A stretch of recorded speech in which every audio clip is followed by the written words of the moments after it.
Buenas tardes a todos. Soy Cristina Juesas, organizadora de Victoria Gasteiz, junto con el resto del equipo que no veis, pero que está detrás de las cámaras.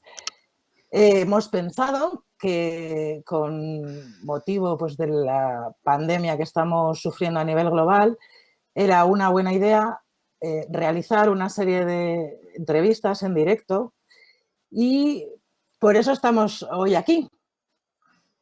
En esta primera entrevista, en este primer directo, hemos querido contar con dos parasitólogo uno, epidemiólogo el otro, que los dos forman parte de la Fundación IO y juntos han creado el proyecto COVID. Tenemos con nosotros hoy a Manuel Linares y a Ignacio Garitano. Buenas tardes a los dos. Contadnos un poco de qué va esto de COVID Trends.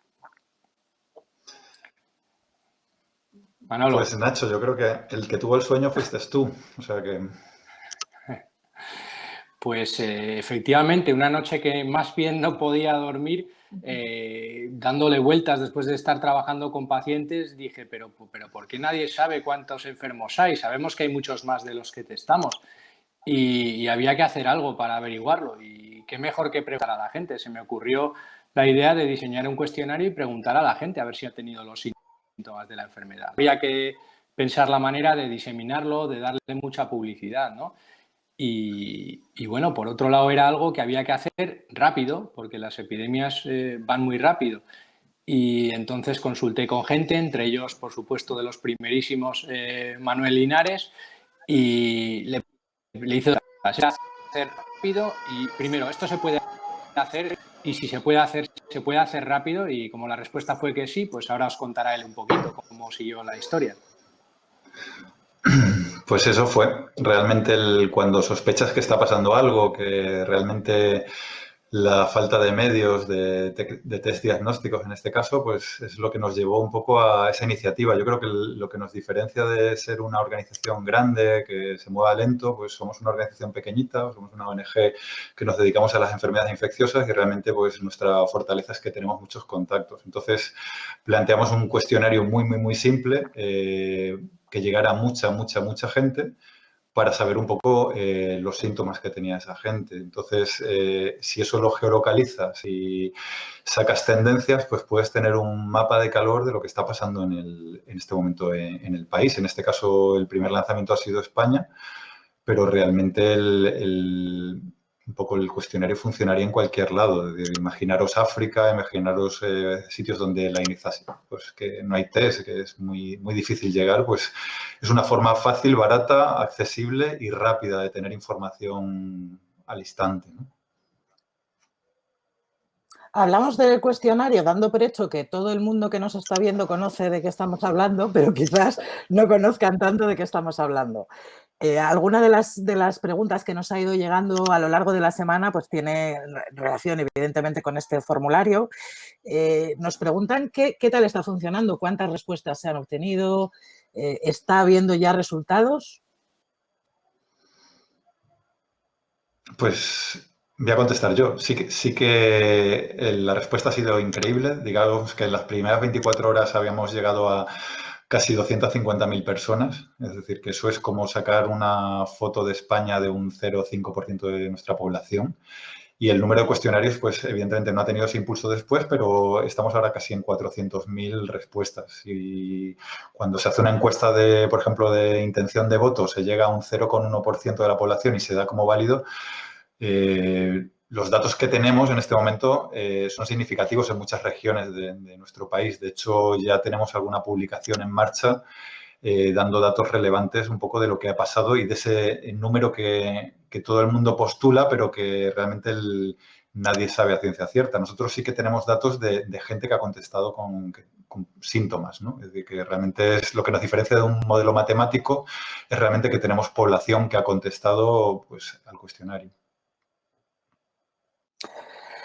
Además de las preguntas con respecto a este formulario, que obviamente a vosotros, pues me imagino que como facultativos, ¿no?, os sirven de guía, ¿qué tipo de decisiones se podrían llegar a tomar a partir de los datos generados con este cuestionario? Decisiones a nivel no médico, evidentemente. ¿Tenemos a Nacho? Yo lanzo las preguntas abiertas, cada uno que... Vale, pues yo mira, el principal problema que tenemos ahora en este país es que los test que tenemos se han hecho a nivel hospitalario, son diagnósticos intrahospitalarios, la mayoría de ellos. Entonces, la foto que está sacando es de los pacientes que están en el hospital. Es decir, el tener información de gente contagiosa, por así decirlo, que tiene la enfermedad y que está en casa con síntomas leves, pues te permite establecer medidas de salud pública, de contención, de identificar lo que nosotros llamamos clúster de casos, que son agrupaciones de casos que en un momento determinado pues requieren una medida. Al principio de la epidemia pues veíamos que la gente se contagiaba pues en concentraciones, en actos religiosos, en núcleos donde se unía bastante gente. Pues imaginaros poder tener la foto de sitios donde se concentran casos. Eso permite pues mejorar las medidas de salud pública, y mandar medidas de identificación en esas zonas, el establecer pues cercos sanitarios en determinadas zonas. Yo creo que la información en este momento es crucial para poder frenar. De hecho, el escenario que estamos ahora entrando en España, que luego hablaremos de la curva, es decir, que en el momento que esta curva empieza a decrecer, el objetivo se convierte en identificar esos clústeres de casos, esos casos individuales que son muy difíciles de llegar. Es decir, y yo creo que una herramienta digital como esta pues, puede permitir a las autoridades el llegar hasta la cocina para frenar un poco la curva.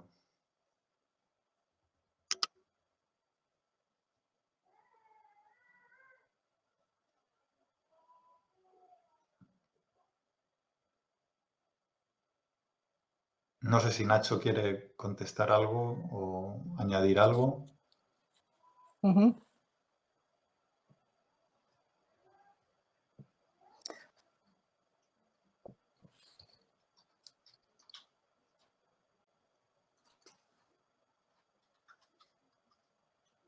Creo que momentáneamente he oído a Nacho. Así que ir un poco con preguntas que nos dan, ¿no? A mí, de todas las que han llegado, he hecho una especificación más o menos por pregunta. No ha habido ningún filtro, porque no ha habido ninguna necesidad de hacer filtro. Hay una que me parece muy interesante para alguien, bueno, relativamente leída, pero no tan ducha en ciencia, que ¿es este un virus inteligente?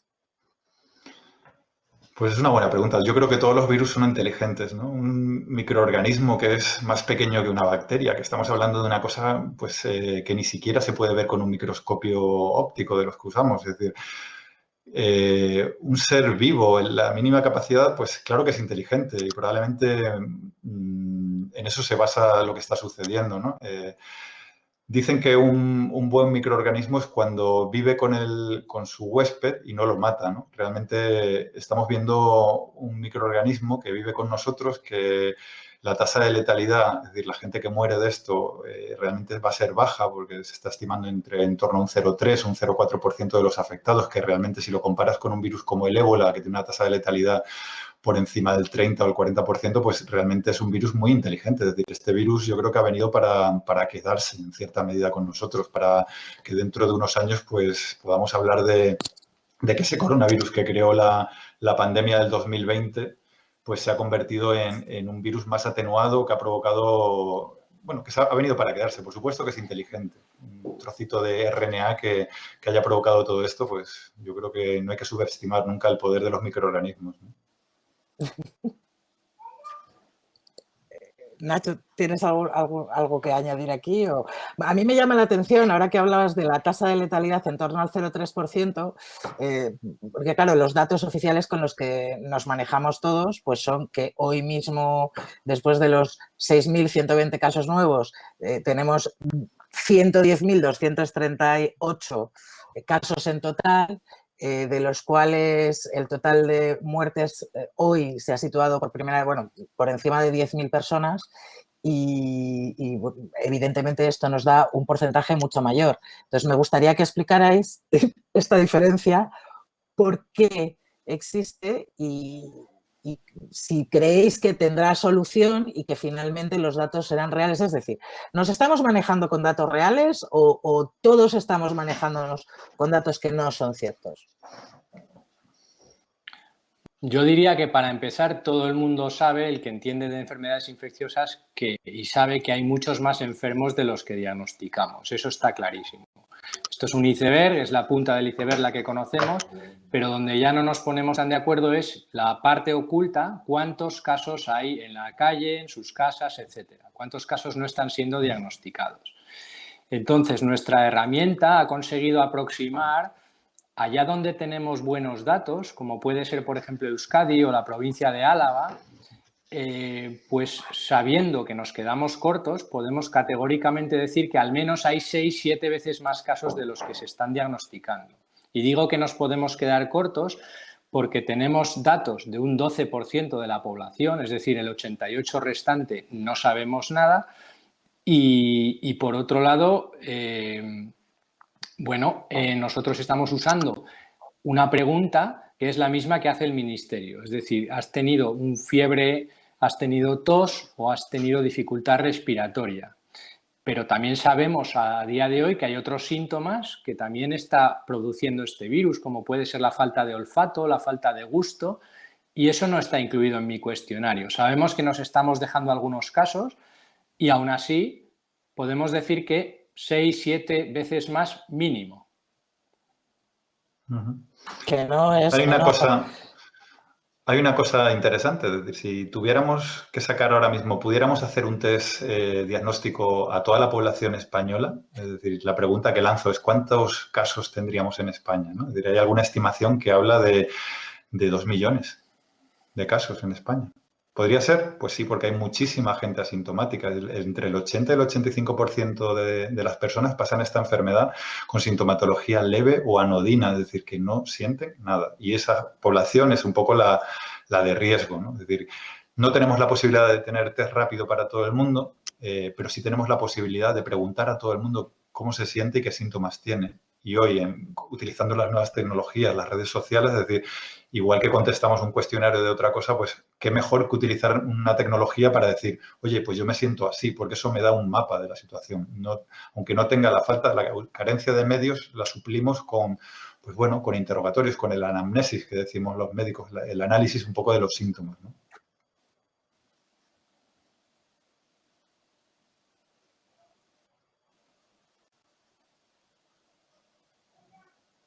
Hay una pregunta que agregar que es ante a este hilo. ¿Hay algún perfil de infectados o cualquier persona se puede infectar? ¿A quién afecta más? ¿O qué incidencia tiene? Si hay algún perfil en concreto que...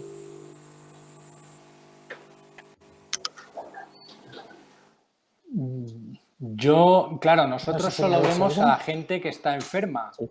Nosotros vemos a la gente que llega al centro de esas urgencias y, claro, ya estamos hablando de gente que tiene síntomas.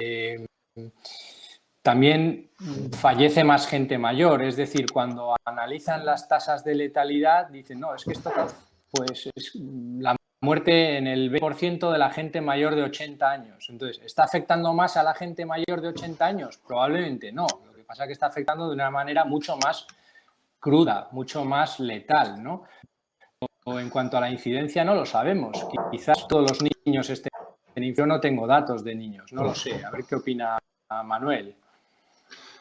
Yo creo que el siguiente escenario, el de poder tener los test rápidos, esos para decirnos si hemos pasado la enfermedad o no, es lo siguiente, ¿no? Es decir, para saber un poco en una comunidad sería ideal, y es en algo que estamos trabajando ahora, es que ese mapa que hemos sacado de redes sociales con síntomas, poder testear, igual que hemos hecho con esa pregunta, poder decir cuánta gente ha pasado la enfermedad o no. Pues si el cuestionario es válido, que tiene toda la pinta y según los datos de otros países que ya han empezado a publicar cosas de serología, que es como se llama un poco el estudio de casos, pues sería un poco alucinante porque habría muchísima gente que ha pasado la enfermedad y ni se ha dado cuenta.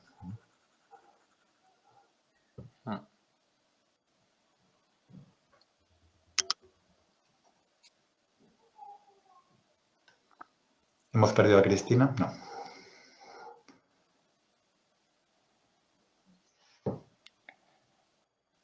Pues dinos tú algo, Manuel. Entrevístame si quieres. Te voy a preguntar yo algo. Nos preguntan también, es una pregunta de ahora mismo, si se puede hacer a alguien un test para saber si ya pasó para saber si ya pasó la enfermedad. Hablábamos, ¿no?, de los diferentes tipos de test que hay.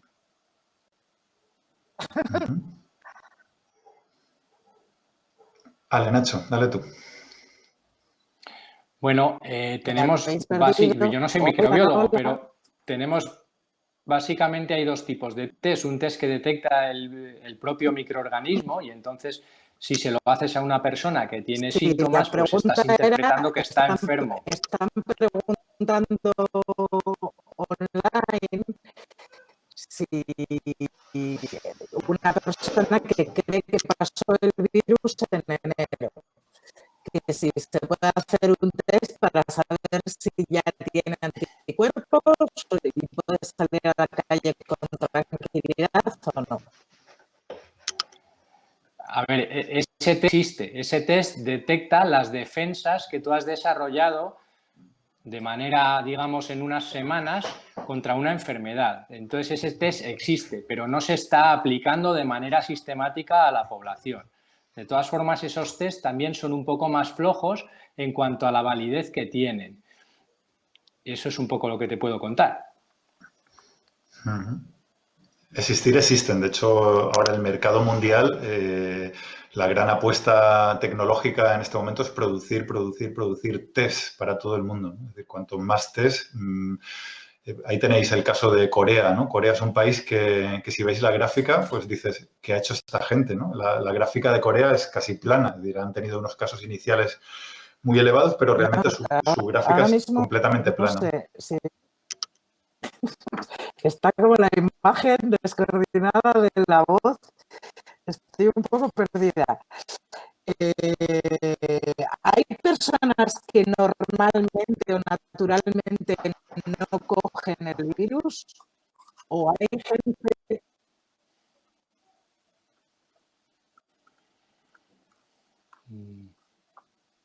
A esa pregunta yo contestaré abiertamente que no lo sé, pero en casi todas las enfermedades hay alguien, somos mucha gente y muy diferentes, y en casi todas las enfermedades hay alguien naturalmente inmune a ella. Me imagino que será una mínima proporción.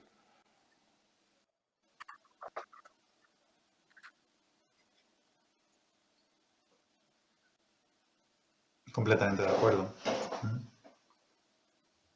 Luego hay el tema de los pacientes hiperdiseminadores, ¿no? Yo creo que es otro tema de que ya se han descrito casos de pacientes que replican el virus, es decir, que multiplican su virus y son muy contagiosos, aunque ellos no tengan aparentemente síntomas. De hecho, ese perfil de diseminación, pues quizás es el más peligroso en este momento. Gente que apenas tiene síntomas, pero multiplica mucho el virus y lo puede difundir, ¿no?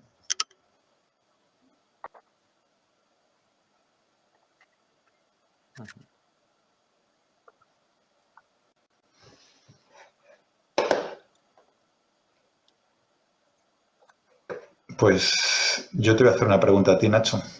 No sé si me escuchas. Te escucho. ¿Cómo pronosticas que va a ir esto? ¿Qué crees que va a pasar? Porque yo tengo mi intuición, pero realmente todo el mundo habla de la curva, pero a mí me preocupa mucho, por ejemplo, otros escenarios, como puede ser África, por ejemplo. No sé si hemos dimensionado un poco el problema en otras zonas, ¿no? No sé. ¿Qué opinas? Pues yo voy cambiando de opinión sobre la marcha. Me voy a explicar. A mí, poblaciones muy jóvenes de gente pues poco envejecida, como África, Latinoamérica, al principio yo pensaba que esto no iba a afectarles mucho porque como no tienen muchos ancianos, pues iba a ser más suave. Pero los que vemos pacientes estamos viendo gente joven, sana, que está sufriendo neumonías bilaterales y que está peleando y que sufren un cuadro más severo. Entonces yo ahora creo, pensando también que en estos países hay muchos suburbios, mucha gente hacinada, pues me estoy volviendo más pesimista. Evidentemente, ¿no? También parece que hay un factor individual, ¿no? Se está hablando de determinadas condiciones como grupo sanguíneo, ¿no? Es decir, que realmente queda todavía mucho por investigar respecto a este virus, ¿no? ¿Por qué no hemos metido la pregunta del grupo sanguíneo en el cuestionario? Podría haber sido una buena pregunta, ¿no? Sí. Sí, seguro que podría haber sido una buena pregunta, ¿eh? Como otras preguntas, la anosmia, el perder el sentido del olfato, que ha habido gente que se ha cuestionado por qué no se ha metido, ¿no? Cuando ahora mismo se está incluyendo como un síntoma típico de esta enfermedad. Bueno, tengo aquí alguna pregunta más, ahora que he vuelto. Parece que la famosa curva está empezando a aplanarse. Para que esta curva, además de continuar plana, disminuya, ¿cómo y cuándo se puede empezar a reducir el confinamiento de la sociedad? O, en otras palabras, lo preguntan tal cual, científicamente, ¿cuál es el escenario más favorable y en qué fechas, más o menos, podrán empezarse a abrir comercios y empresas?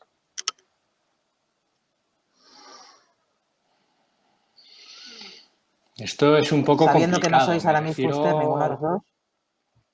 No, y además no estamos, de momento nosotros directamente no estamos analizando, no estamos haciendo predicciones con los datos.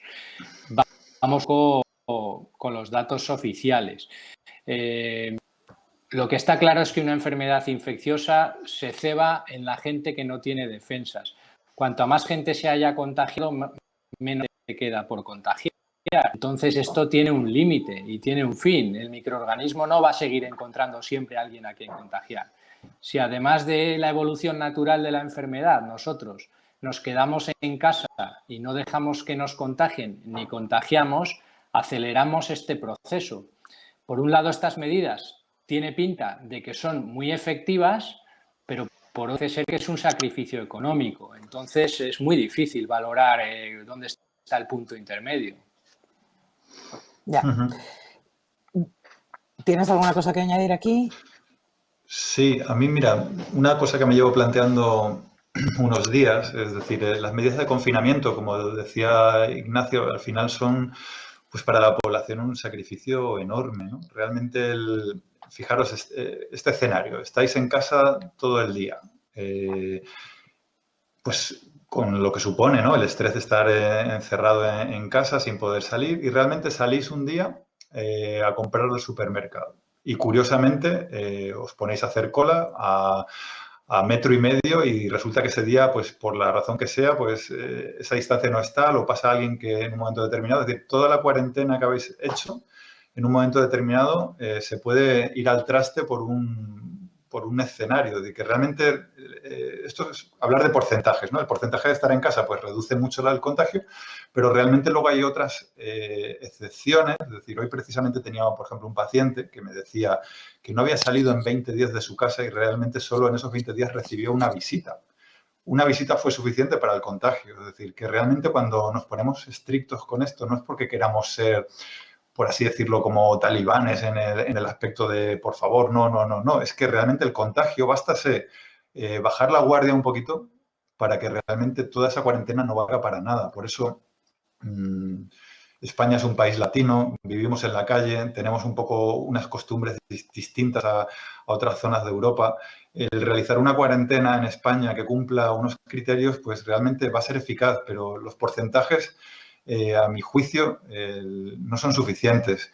Os pongo un ejemplo, Corea del Sur. Corea del Sur las medidas no han sido tan restrictivas, pero la conciencia social ha sido tal que el número de contagios ha disminuido de una manera espectacular y eso es por algo, es por evitar factores de riesgo, ¿no? Y ahí detrás está la información, los medios y si testamos, por ejemplo, hacemos test a los cajeros de los supermercados, ¿sería descabellado? Yo creo que no, fíjate, es decir, alguien que puede estar con síntomas leves pasando la compra, pues a lo mejor en la manipulación te puede contagiar. Realmente a lo mejor necesitamos fuentes seguras para poder hacer determinadas cosas, ¿no?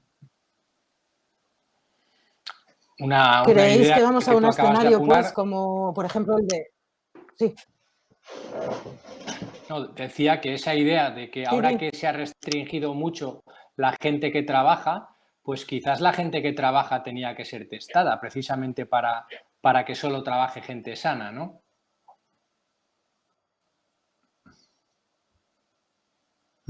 Eso es un Sí, poco al esto me final. lleva un poco a la pregunta que iba a hacer, ¿no? Estamos viendo en escenarios como China, como en Wuhan, por ejemplo, se está testando, se está tomando la temperatura en Hong Kong, en Shanghai, en Corea del Sur también, ¿no? Se está tomando medidas de control sobre la sociedad que, vistas ahora mismo desde aquí, nos asustan un poco. Sí, tampoco es sé si llamativo, ¿no? el Por control de ejemplo, No sé si temperatura... vamos hacia ese escenario.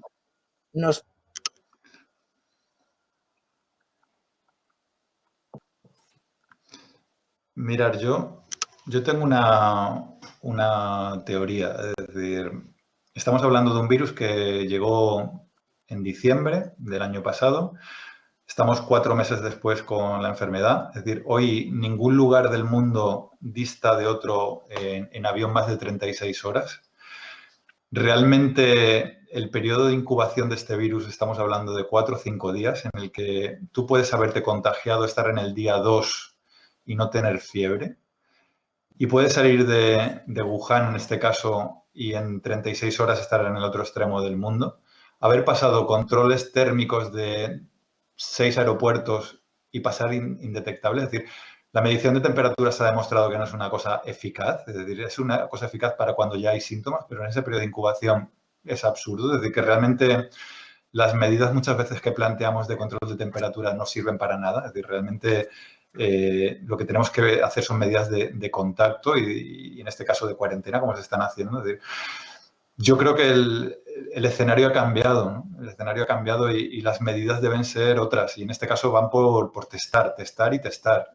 Como decía aquel entrenador de fútbol, primero testar, luego testar y luego testar, ¿no? Es un poco el mensaje. Cuando has pasado la enfermedad, que además es otra de las preguntas que nos llegan por tierra, mar y aire, y si el virus, o sea, se puede volver a pasar, ya tienes anticuerpos para siempre, ¿qué hay de esos casos en los que hay un segundo contagio? ¿Puede suceder? ¿Qué escenario tenemos con el tema de contagios? De recontagios. Se ha publicado algo acerca de que se puede volver a pasar. Yo soy escéptico, que la mayoría de gente lo va a pasar una vez en unos meses. Nadie dice que no lo puedas volver a pasar el invierno que viene, pero yo de manera aguda pasarlo 2 veces no lo creo. Lo que sí estamos viendo, la gente que tiene síntomas testa negativo, es decir, le da negativo un test y los propios síntomas de la enfermedad no te abandonan fácilmente. Puedes estar una semana con fiebre, puedes estar 3 días bien y de repente recaer, volver a tener un poco de fiebre, musculares, es decir, es un virus que se queda unos días largos. Ya. Sobre lo que Se pueden producir... sobre lo que comentabas de la mutación, de si este virus, cuál va a ser un poco la trayectoria natural de este virus, si realmente va a ser como el de la gripe, por ejemplo, que todos los años muta y realmente el próximo año tendremos otra oleada. Pues a ver, los datos preliminares parece que no, de que no es un virus que en estos 4 meses haya producido una mutabilidad suficiente como para generar otra enfermedad en gente que ya lo ha pasado. Es decir, parece que en este momento la gente que ha pasado la enfermedad pues va a tener protección frente a ella. Pero esta respuesta es muy aventurada, llevamos solo 4 meses con datos, es decir, que la mutabilidad del virus también está un poco por ver, pero todo indica que no, es decir, que las mutaciones que se han producido hasta ahora son muy escasas o de baja incidencia. Entonces, ¿eso qué va a pasar? Pues lo que decía Ignacio, ¿no? Que realmente cuando acabe esta primera oleada, que ya no haya gente a la que transmitir porque se ha ido conteniendo un poco al nivel de casos, cuando rebajemos un poco esas medidas, que es por lo que está haciendo China un poco ese confinamiento y todavía sigue tomando muchas medidas, pues puede ser que alguien que quede ahí en un momento determinado vuelva a generar una segunda oleada, que todo el mundo habla de esta segunda oleada para el invierno, para noviembre, para diciembre de este año. Y es que hay mucha gente que no va a pasar la enfermedad, que va a seguir siendo susceptible a este mismo virus, no a otro, sino a este mismo que todavía no ha mutado.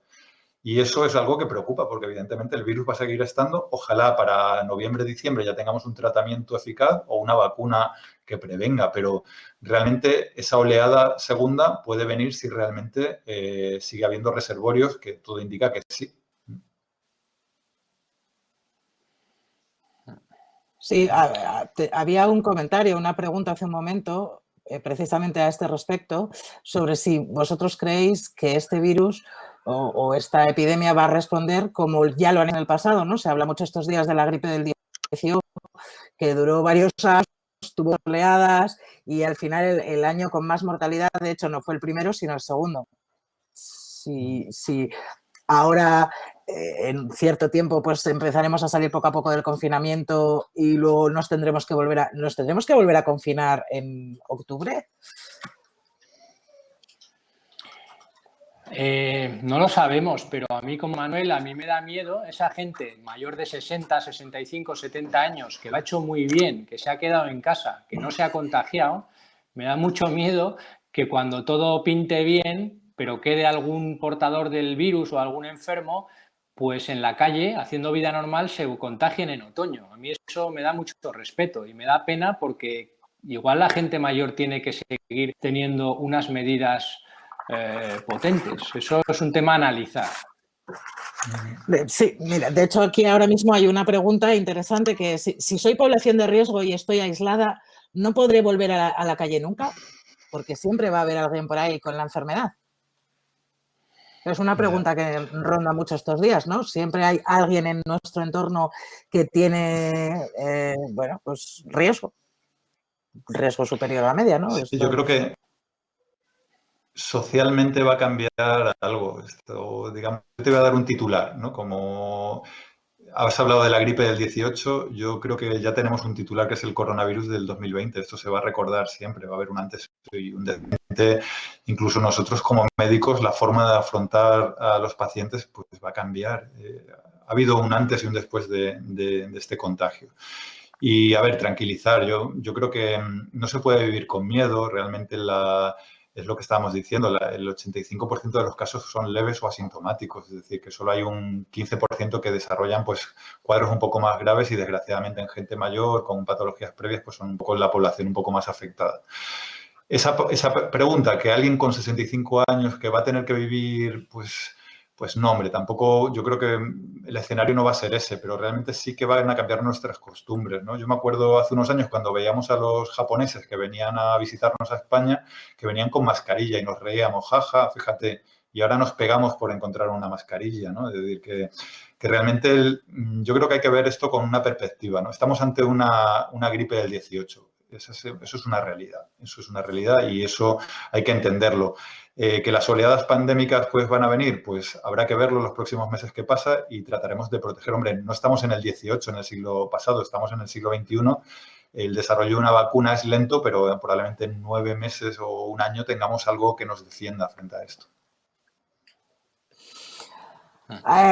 Se comenta mucho estos días bueno, que se ha reaccionado tarde al virus, sabiendo, como se sabía desde hace tiempo, pues que en China estaban construyendo hospitales a marchas forzadas, etcétera. ¿Por qué creéis ¿por qué creéis que ha pasado esto? Y si pensáis que se ha menospreciado el riesgo, ¿creéis que se han tomado tarde medidas? Yo tengo claro una cosa. Yo creo que hemos menospreciado el riesgo el 99% de las personas y de los científicos. Y me explico. Yo creo que el escenario que esperábamos era una posible pandemia por una enfermedad muy grave y muy mortífera, como puede ser un ébola. La ventaja de una enfermedad muy grave y muy mortífera es que la gente se muere pronto y te enteras cuando ha habido un caso. Y eso te permite tomar unas medidas a tiempo.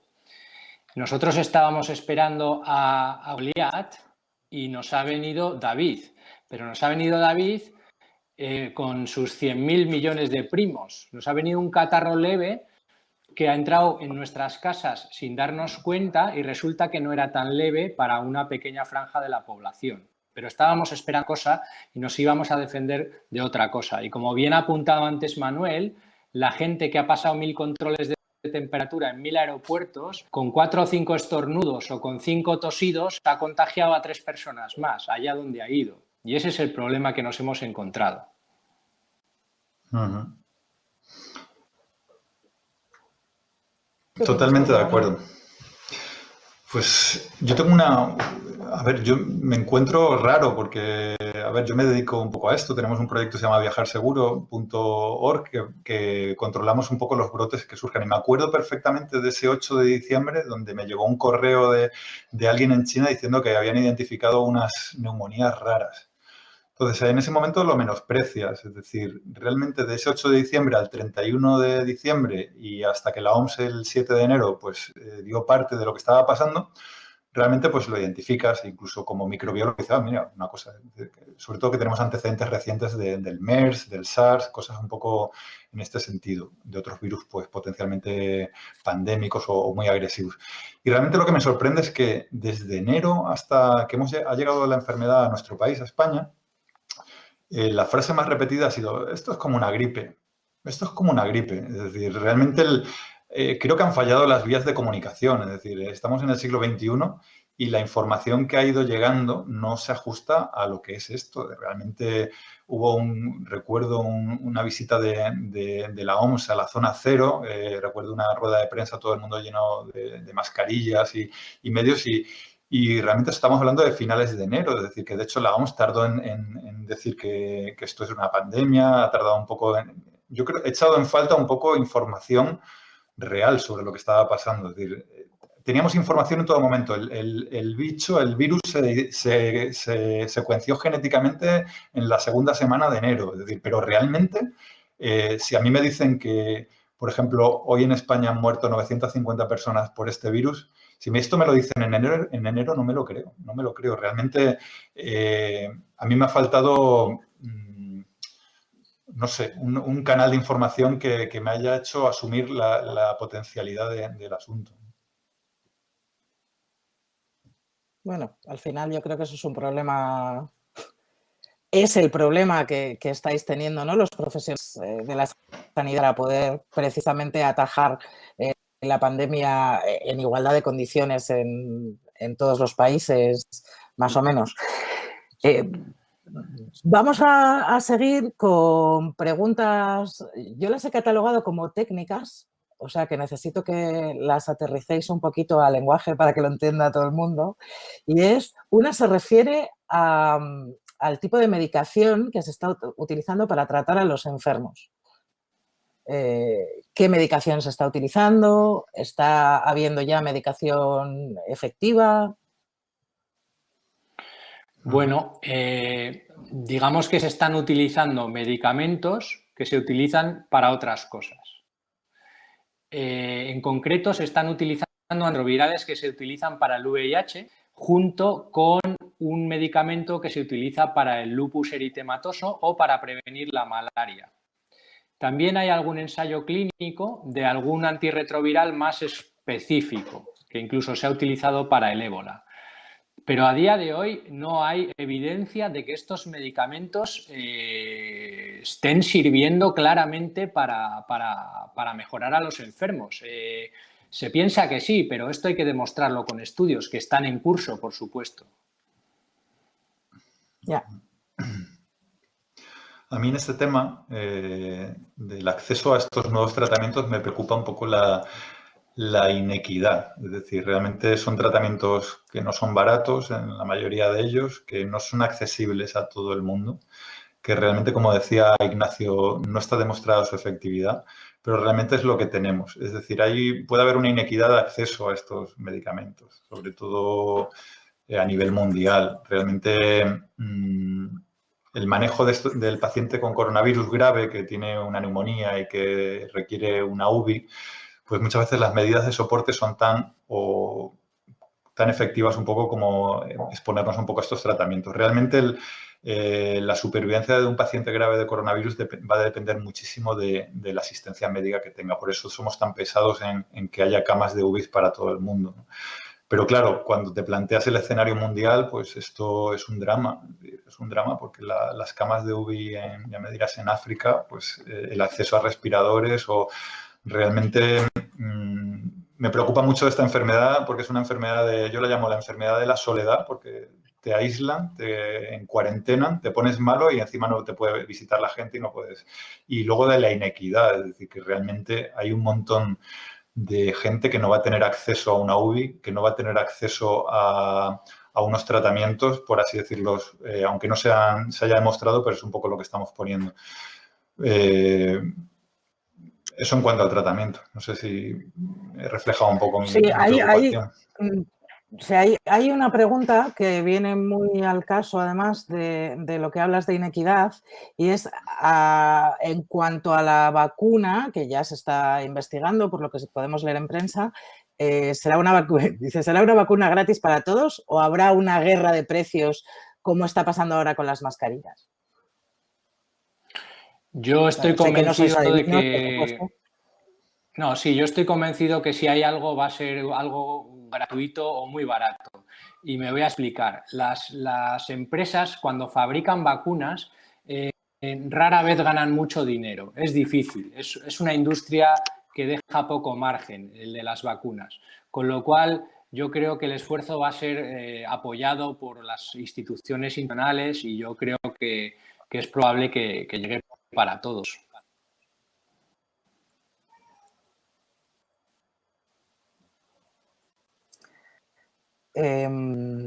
Volvemos un poco a otra pregunta técnica y la pregunta es la siguiente.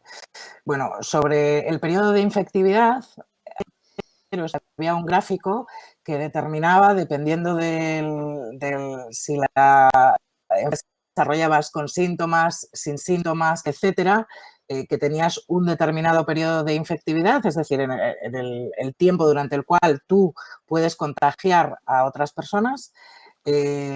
¿Hasta cuándo es ese tiempo?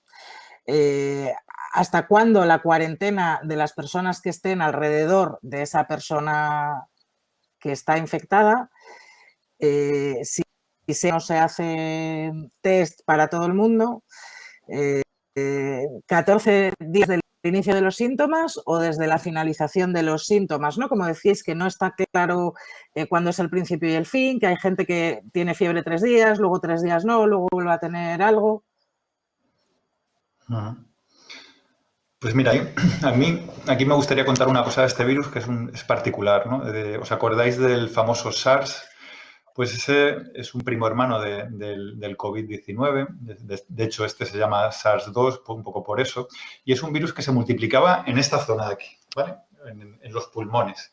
La diferencia con el nuevo virus es que este se multiplica arriba, en la zona de la orofaringe, de la rinofaringe, es decir, que realmente es un virus que está en la parte alta.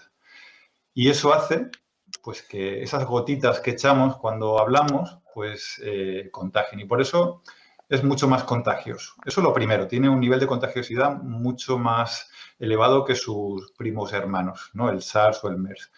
Y por otro lado, la medicina no son matemáticas, los organismos no son todos iguales y como tal, pues hay gente que tiene fiebre alta, hay gente que no tiene fiebre alta, hay gente que le duele la cabeza, hay quien tiene diarrea, es decir que nuestro metabolismo, nuestra fisiología es diferente en cómo responde a un microorganismo. Hablamos de tiempos estándar, es decir, cuando hablamos de periodo de incubación hablamos de 0 a 5, a 6, a 7, que es un poco lo habitual. Pero hay gente que puede tener un periodo de incubación de 8 y 9 días. Es decir, que realmente cuando hablamos de tiempos hablamos a modo general de lo que suele ser. Cuando hablamos de fecha de fin de eliminación, de ser infectivo, ponemos los 14 días, es porque más o menos en la horquilla el 95-98% de los pacientes ya no están eliminando ese virus. Estamos hablando de horquillas que, por ejemplo, los últimos estudios dicen que a partir del 7º día, cuando desaparece la fiebre, pues el paciente pues, suele no ser infectivo. Pero por otro lado, voy a contradecir lo que acabo de decir. Es decir, el virus, hay estudios que dicen que puede seguir eliminándose en orina o en heces hasta un mes. Es decir, seguimos siendo infectivos. De hecho, eso fue una causa de contagio del SARS hace unos años. Es decir, por eso somos tan pesados en echar lejía después de ir al baño, para que cuando tiramos de la cadena no salten las gotitas de agua y nos podamos infectar si alguien ha entrado en ese baño antes, ¿no? Yo creo que cuando hablamos de periodos, es decir, y esto como regla general, ponemos los 15 días como un periodo más o menos ideal. Luego, claro, tenemos que preguntar, porque si tú a los 14 días sigues teniendo fiebre, pues probablemente aquí esté pasando algo. Y luego, Aquí una está polémica diciendo, que hay es... Sí, nos está sí, dime, diciendo Cristina. unas personas que están viendo, mi hermana, un mes más tarde, estuvo ingresada, dio positivo, un mes más tarde sigue dando positivo.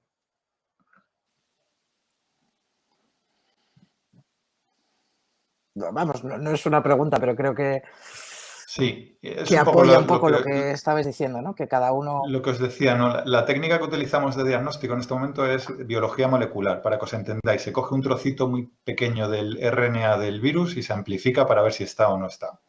Entonces, hay una polémica con todo esto porque realmente esos pacientes que siguen siendo positivos a las 3, 4, 5 semanas, realmente la PCR famosa es una herramienta muy potente que amplifica cualquier cosa, es decir, que puede amplificar un trocito del virus que no sea infectivo, es decir, puede ser un trocito de RNA que esté por ahí, que sigamos excretando material genético porque hemos eliminado el virus y la técnica lo detecte. ¿Eso qué quiere decir? ¿Que seguimos siendo infectivos? Sí, quiere decir que tenemos una PCR positiva, que tenemos material genético, que puede ser material genético no viable. A día de hoy, claro, es decir, teniendo una PCR positiva por prudencia y hasta que haya unos estudios un poco más completos, se atreve un poco a dar el alta a esos pacientes, por ejemplo, a nosotros los médicos para incorporarnos a trabajar, ¿no? Es decir, que es una cosa que estamos viviendo día a día en nuestras consultas.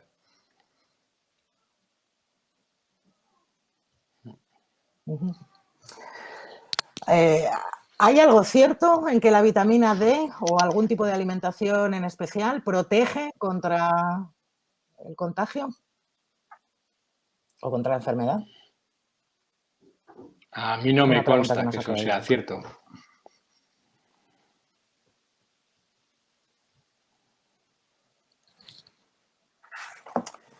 Y en estos últimos 5 minutillos que nos quedan, 5 o 10 minutillos que nos quedan, vamos a pasar a las preguntas más filosóficas.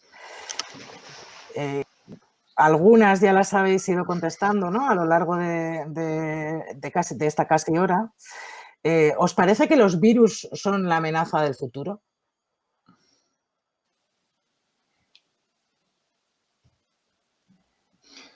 Es una buena pregunta. A ver, yo hace tiempo planteaba esta pregunta que me reía un poco, que ¿cómo crees que va a desaparecer el hombre? ¿No? Era, por un lado, el cambio climático, un virus mortal o pues que el presidente de los Estados Unidos la líe parda, ¿no? Es decir, que realmente son distintos escenarios. Es decir, tenemos un escenario de película. En este momento, cuando hablas de esa parte más filosófica de la epidemia, estamos viviendo realmente estos días pues escenas de película de ciencia ficción de hace tiempo que si te lo cuentan no te lo crees, ¿no? Realmente, y lo decía Ignacio, es decir, estamos ante un virus que es suave, que es soft, ¿no? Que realmente la letalidad de este virus es muy baja y aún así, fijaros lo que ha producido, ¿no? Todos los años detectamos nuevos virus con nuevos nombres, con el Zika, el chikungunya, el dengue, el Usutu, el Ross River. Realmente estamos en el mundo, o sea, el ser humano no es el centro del universo. Esto nos ha puesto en nuestro lugar en cierta medida, es decir, que realmente a mí filosóficamente esta epidemia me ha hecho pensar que realmente somos una parte más de esto, ¿no? Y que realmente si queremos persistir aquí en este planeta debemos hacer las cosas de otra manera y debemos protegernos y cuidar el medio ambiente, porque realmente si finalmente se confirma, como todo parece, que esto ha sido un salto interespecie, pues realmente si somos un poco inteligentes en el futuro, evitaremos que esos saltos interespecie se produzcan. Y para producir eso, pues tenemos que meter el concepto de One Health, ¿no? La veterinaria, los animales, el medio ambiente, el ser humano. Formamos todos parte de este ecosistema, ¿no?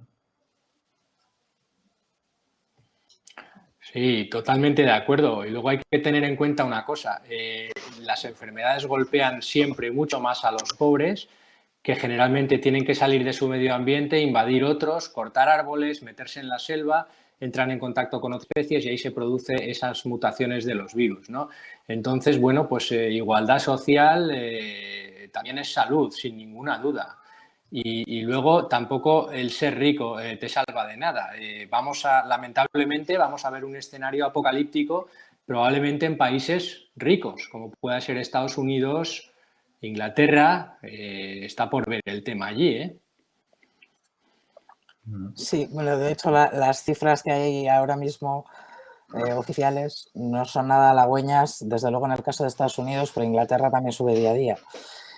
Mira, Cristina, una puntualización, porque lo que ha dicho Nacho me parece muy importante. En los datos que tenemos, aunque nuestro análisis no es todavía, faltan datos, es decir, el cuestionario sigue abierto, y es una cosa de perogrullo, ¿no? Que al final, ¿dónde está golpeando más el virus en España? Pues en las zonas más pobres, es decir, en las zonas donde la renta per cápita es menor, donde las viviendas son pues quizá más pequeñas, donde son viviendas donde el baño lo comparten 5 o 6 personas. Realmente ese mapa de calor de dónde afecta más el contagio es súper interesante y esos datos los tenemos en nuestro cuestionario, en los datos que estamos obteniendo. Es decir, es un mapa también de contagio, pero de desigualdad.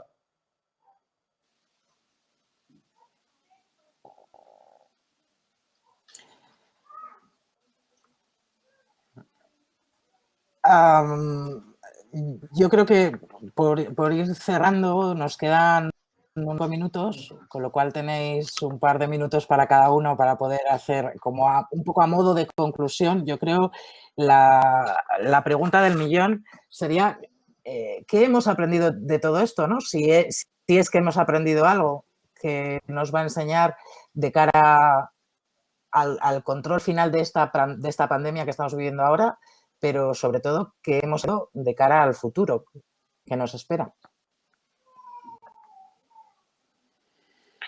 Bueno, yo creo que los sanitarios tenemos que aprender que no deberíamos ir a trabajar enfermos. Yo estoy rodeado de gente y a mí me ha sucedido que muchas veces por la responsabilidad que sientes sobre tus hombros, pues vas con fiebre a trabajar, con un catarro. Generalmente, pues bueno, pues no suele pasar casi nada, pero ahora el caso se ha visto. Nos hemos contagiado mucho y es probable que hayamos contagiado mucho también nosotros. Esa distancia social de la que hablaba Manuel, de los japoneses, de los tales, pues un poquito de eso deberíamos incorporar. Cuidarse, cuidar a los demás, vacunarse de cosas que ahora estamos suspirando por una vacuna de este virus y no usamos de manera adecuada la vacunación de la gripe, que está disponible. Este tipo de cosas, yo creo, añadirlo a nuestra cultura general. ¿Manuel? Yo he aprendido que no podemos trabajar solos. Es decir, los sanitarios debemos rodearnos de equipos multidisciplinares. Es decir, yo estoy muy sorprendido, por ejemplo, de la obtención de datos. O sea, los gobiernos deben tener equipos multidisciplinares trabajando en la solución desde todos los puntos de vista, no solo el médico, el económico, el social. Es decir, realmente ¿quién nos puede sacar de un poco de esta situación? Es el trabajar en equipo, ¿no? Es decir, todo el mundo aporta, todo el mundo tiene que tirar en una misma dirección. No hay que poner palos en las ruedas a acciones que pretendan un poco frenar esto. Realmente desde que empezó la pandemia a día de hoy, mi gran crecimiento personal ha sido a nivel de trabajar con otros colaboradores, con ingenieros de datos, con gente de comunicación, de cómo transmitir determinadas, no sé, es decir, esa ha sido un poco mi conclusión a día de hoy, de que esto tenemos que salir todos juntos. Para cerrar, justo nos ha llegado una pregunta que me parece muy adecuada y es ¿qué podemos hacer para desmontar o más que para desmontar, para toda esa gente que está, bueno, pues transmitiendo bulos o creyéndose estos bulos? ¿Qué podemos hacer para evitarlos? Traer información fiable, que sea para todos los públicos, por supuesto. Bueno, me parece importante contar las informaciones. También me parece importante entender quién te está hablando. Yo entiendo que hay testimonios del terreno que son muy reales, de gente que está ahí, pero a mí no me sirve con que alguien te diga pues es que la curva se va a acabar pasado mañana porque yo estoy trabajando en los cuidados intensivos de tal hospital. Bueno, en ese sentido hay que fiarse de fuentes oficiales y los testimonios son testimonios, no hay que darles el valor, ¿no? Yo reforzaría un poco la fuerza de la comunicación y Cristina, tú ahí sabes mucho de esto. Yo creo que realmente los organismos oficiales, que son las fuentes fiables que habla Ignacio, deben rodearse de sistemas de comunicación adecuados. Es decir, si no sabemos comunicar, difícilmente podremos llegar a mensajes adecuados. Es decir, que realmente cualquier vídeo se puede hacer viral mostrando algo que realmente no es contrastado. Por eso las herramientas de comunicación que tenemos son muy mejorables, sobre todo a nivel oficial.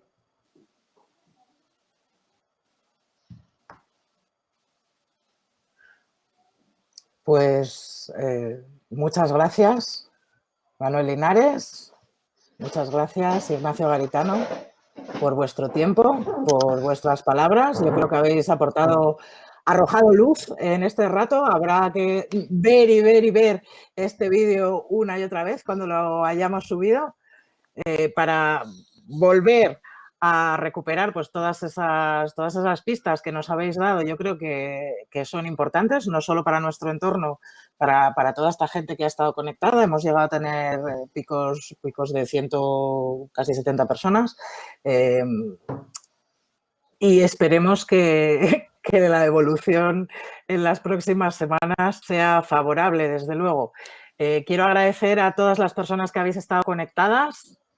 Hemos tenido conexiones no solo de toda España, hemos tenido conexiones desde otros países, desde Inglaterra, desde Latinoamérica, Argentina, Brasil, México. Un beso, un abrazo enorme, virtual, por supuesto, y con mascarilla, a todos vosotros, a todas vosotras.